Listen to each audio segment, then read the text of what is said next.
Hello, Jason here, and in today's video I'm going to be talking about a very important subject, and that SPZ1 zones. So what is an SPZ1 zone, and if you're a septic tank owner, why should you watch the next few minutes of this video that I've made for you? Well, let me show you.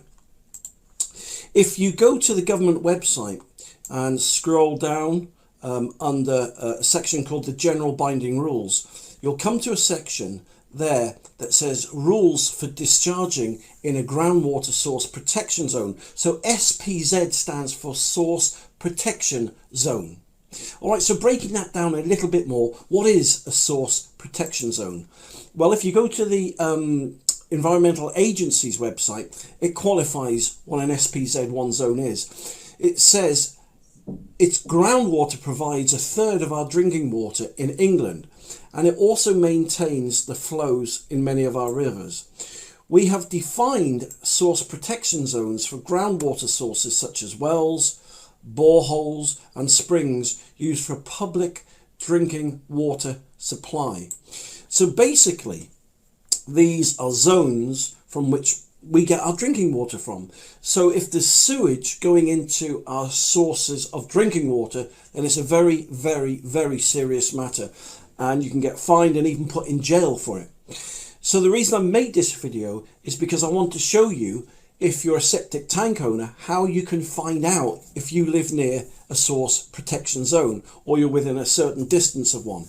All right, so here on the Environmental Agency website, here you'll notice there, which I've highlighted, there's something called a magic map. Now if you click that button there, it will take you to this Environmental Agency map that you can go to, right? And you can see the map of England there, and Ireland, Wales and Scotland. And on the left hand side it says designations. Now if you click the plus sign there on designations, you'll have a whole list of stuff there. And if you click on statutory there, non-statutory, you'll see at the bottom, if you scroll down, it says source protection zones. There you go, I've just highlighted that in blue. Now if you click that, you'll see a whole load of different colours appear on the map. And so now, if you put your postcode in, you can find out, right, if you live near an SPZ1 zone. So let me, here's a postcode I've pulled off the internet, right? SY107EU. Now if I click return, it will then zoom into that particular location, which is marked by the blue kind of hexagon shaped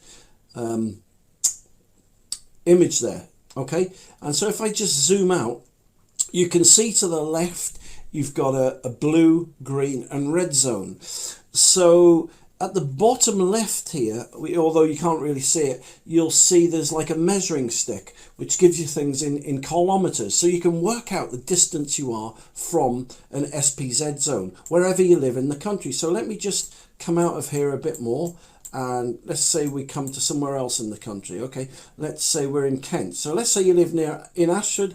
Let's say you live near Y. All right, here we go. Let me just zoom in a little bit more here. You live in Y there.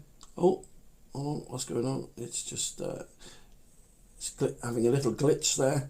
All right, so if you live in Godmersham, here you go. Let me zoom into Godmersham a bit more there. All right, and just let that refresh. So let's go into Godmersham here. Now, the closer you can get, you can see you're getting into buildings now. And if you zoom in a bit more, you can see there we've got Court Lodge Farm. Now, at the bottom right-hand corner, bottom left-hand corner, sorry, you'll see there's like a little measuring stick now, and it gives you meters.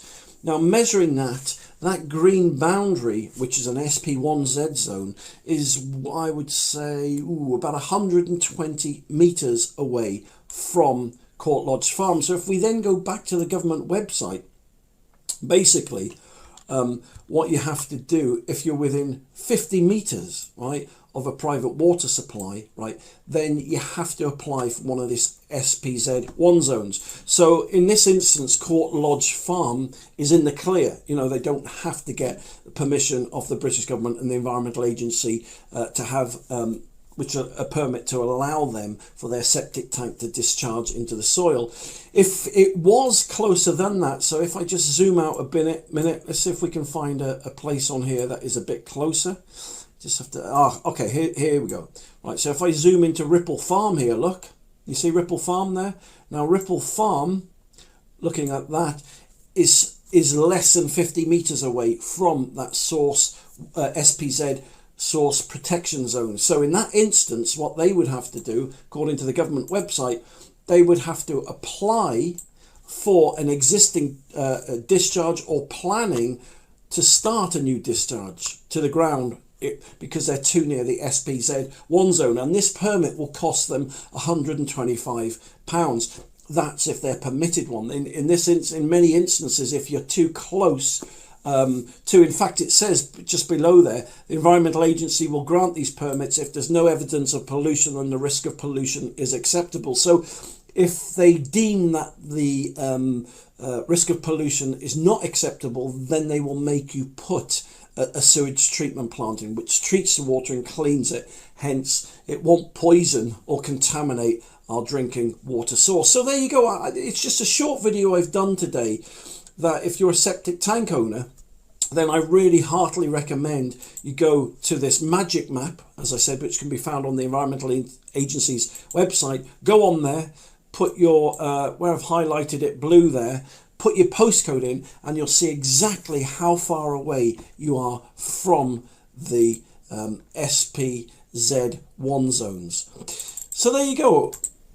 And let me just get rid of my alter ego there. So there you go. I hope that's helped you today. It's the reason the British government have brought out all these new rules and regulations is to reduce pollution, the risk of pollution from sewage and septic tanks and stuff like that. So it's a good thing, isn't it? Because none of us want our source of drinking water, polluted by sewage. So so it's a responsible thing to do. But listen, thank you very much for taking the time to watch this video today.